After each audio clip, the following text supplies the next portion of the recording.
Within the central temple, things were usually more calm, and in the present view we see the floor of an upper chamber above the antechamber to the cellar.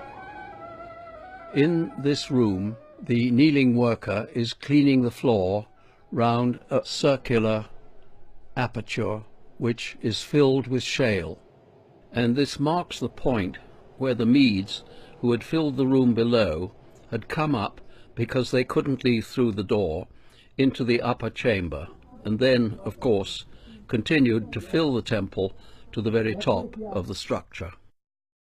In this view, we've begun to remove the floor, and we have finally exposed the upper part of the vault which supported the floor and formed the ceiling of the room below.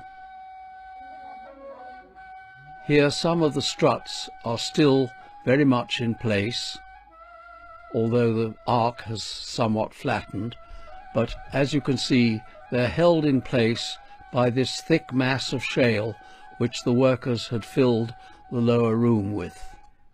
That shale and the struts have now been removed, and we can see the full depth of the antechamber with some of its mud brick appointments.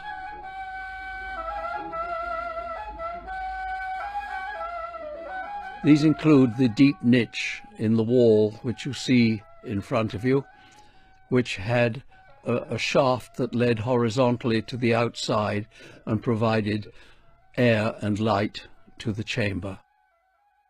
And as we look down from the top, we see the mud brick bench, somewhat damaged, with a low basin at the far end.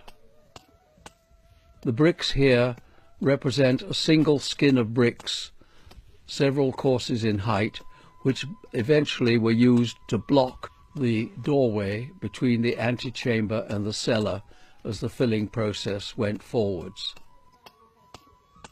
And here you see the way in which the shale blocked the whole of that entrance above the Pikmin, which was the entrance to the spiral staircase that led to the roof of the central temple. And then, brick by brick, almost clinically, Seyd Mortaza, our foreman, moved the blocking screen away and opened for the first time in 2,600 years the doorway that originally connected the cellar and the antechamber.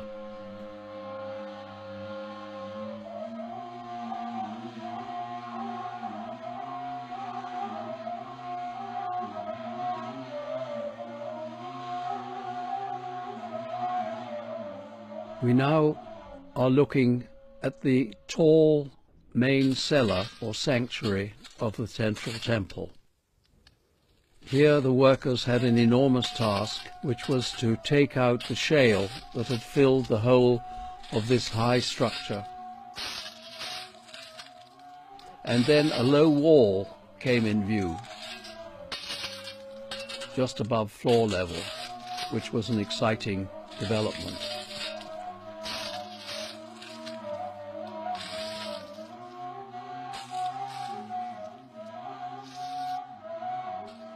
And as the work continued, we eventually found that this was part of an L-shaped wall that protected a stepped feature that stepped inwards, as you can see in this photograph, as it went down. In other words, this was a fire altar with a fire bowl at the center of the square top of the altar. Here Seyd Mortaza is carefully cleaning soil from the altar and from especially the fire bowl at its center. You can perhaps see in this photograph traces of burning around the edges of the altar where the plaster shows signs of charring. And here my small pick is revealing the charred or burnt surface of the bowl towards its base. And I think when one sees this evidence, it's very difficult indeed to dispute the fact that this was a fire bowl at the center of a fire altar.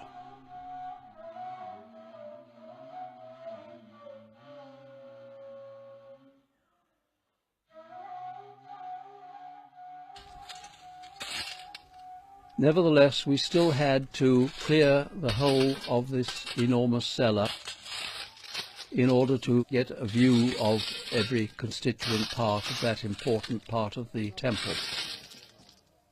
And here, the special skills of our workers, which might not otherwise have been manifest, became clear. These were men who had spent their lives excavating the vertical shafts of qanats or digging deep wells, and they knew very exactly how to extract earth with very simple machinery from great depths in a safe way.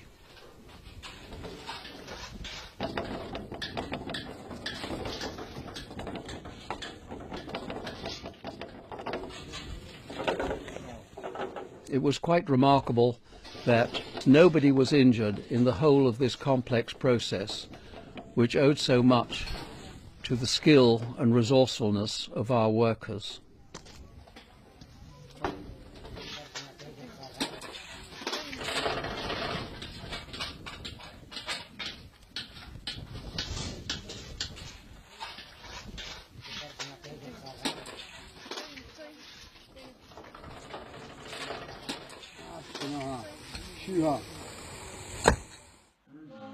And so eventually the whole of the stepped triangular cellar, which you see in this view, was cleared of the shale that had filled it.